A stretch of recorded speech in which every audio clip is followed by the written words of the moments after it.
नमस्कार दोस्तों, मैं हूं अनीता और आप सभी का एक बार फिर से स्वागत करती हूं। जय माता दी। नवरात्रि की इस पावन पर्व की आप सभी को ढेर सारी शुभकामनाएं।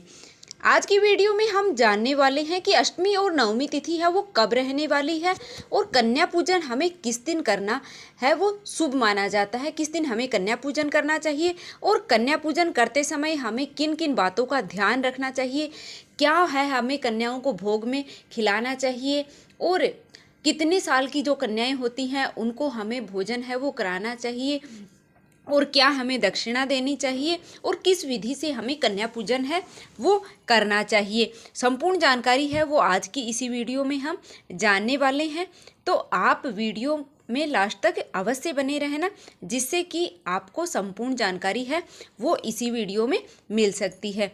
तो चलिए शुरुआत करते हैं और जान लेते हैं। तो सबसे पहले हम जान लेते हैं कि कन्या पूजन के लिए हमें अष्टमी तिथि और नवमी तिथि है वो किस दिन रहने वाली है, किस दिन हमें कन्या पूजन है वो करना है। तो सबसे पहले हम जान लेते हैं कन्या पूजन के शुभ मुहूर्त के बारे में। तो महाअष्टमी के दिन अगर आप कन्या पूजन कर रहे हैं तो उस दिन कन्या पूजन का जो मुहूर्त है वह सुबह के समय में है 7:51 से 10:41 तक, और दोपहर के समय में आप कर रहे हैं तो 1:30 से 2:55 तक आप कन्या पूजन है वो कर सकते हैं। यह अष्टमी तिथि के दिन का शुभ मुहूर्त है। और नवमी तिथि के दिन अगर आप कन्या पूजन कर रहे हैं तो उस दिन कन्या पूजन का शुभ मुहूर्त है सुबह 6:27 से 7:51 तक, और दोपहर का है वह 1:30 से लेकर के और 2:55 तक है वो कन्या पूजन के लिए शुभ मुहूर्त है। तो आप अष्टमी और नवमी के दिन अपने मतलब जो घर का रिवाज है उस हिसाब से आप अष्टमी या नवमी के दिन कन्या पूजन है वो इस शुभ मुहूर्त में कर सकते हैं। अब हम जान लेते हैं कन्या पूजन के लिए हमें किस सामग्री की आवश्यकता होती है। तो कन्या पूजन के लिए हमें आवश्यकता होती है कन्या के पैर धोने के लिए थाली की आवश्यकता होती है, साफ जल की, तौलिए की, और पैरों में लगाने के लिए महावर की आवश्यकता हमें होती है। माथे पर लगाने के लिए कुमकुम, सिंदूर, अक्षत, बैठाने के लिए हमें आसन, थाली चाहिए पूजा की, घी का दीपक हमें चाहिए होता है, और उपला जो कंडा होता है, उपला जिसको बोलते हैं, हमें हवन करने के लिए वो चाहिए होता है। फूल माला, लाल चुनरी, भोजन, खीर पूड़ी का भोजन हमें चाहिए होता है। चना गुड़ का, चना जो होता है, चना खीर पूड़ी का मतलब भोजन हमें चाहिए होता है, और उपहार हमें चाहिए होता है। तो उपहार में भी हमें क्या देना चाहिए वह भी हम जान लेते हैं इसी वीडियो में। तो सबसे पहले हमें क्या करना है कि जब हमारे घर पर कन्याएं आती हैं तो हमें उनका स्वागत है वो करना चाहिए। जब घर में प्रवेश करती हैं तो उनका स्वागत करना चाहिए, और फिर कन्याओं को है वो आसन पर बिठाना चाहिए, उनके पैर धोने चाहिए, और फिर कन्याओं के माथे पर लाल कुमकुम का तिलक है वो लगाना चाहिए, टीका हमें लगाना चाहिए, अक्षत लगाने चाहिए, और उनके हाथ में कलावा मोली है वो बांधनी चाहिए। घी का दीपक जला करके उनकी आरती है वो करनी चाहिए। उसके बाद में हमें कन्याओं को है वो भोजन परोसना चाहिए, जिसमें कन्याओं को खीर, पूड़ी, चना, हलवा, नारियल वगैरह है वो सात्विक भोजन है वो हमें परोसना चाहिए।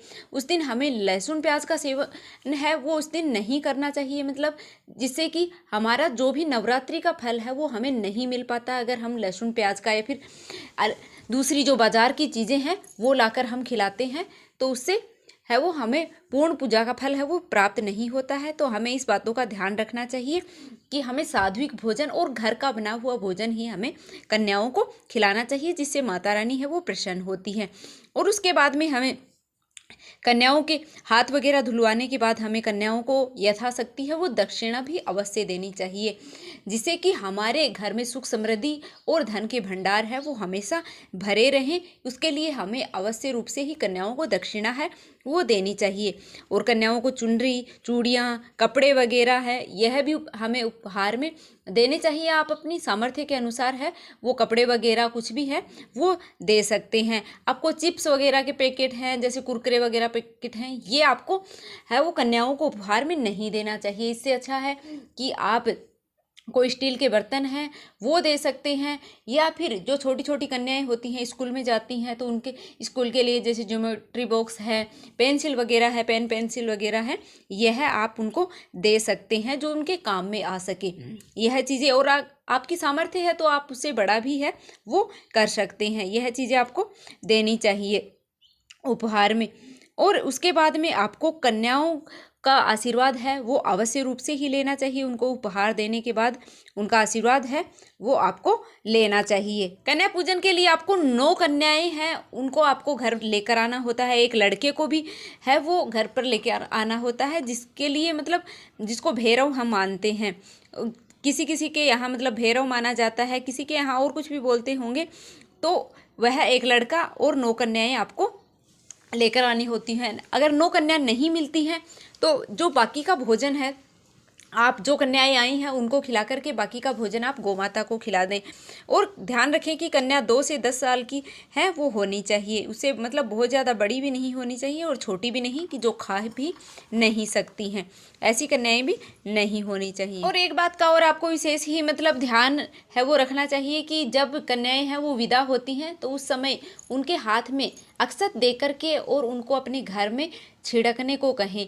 वह जो अक्षत होते हैं वह कन्या घर में छिड़कती हैं तो जैसे कि माता रानी है वो आपको आशीर्वाद दे रही है, उस हिसाब से आपके घर में सुख समृद्धि है वो हमेशा बनी रहेगी, बरकत है वो हमेशा ही बनी रहेगी। तो उसके लिए आपको इस तरह से है वो कन्याओं से अक्षत है वो अपने घर में छिड़कवाना चाहिए।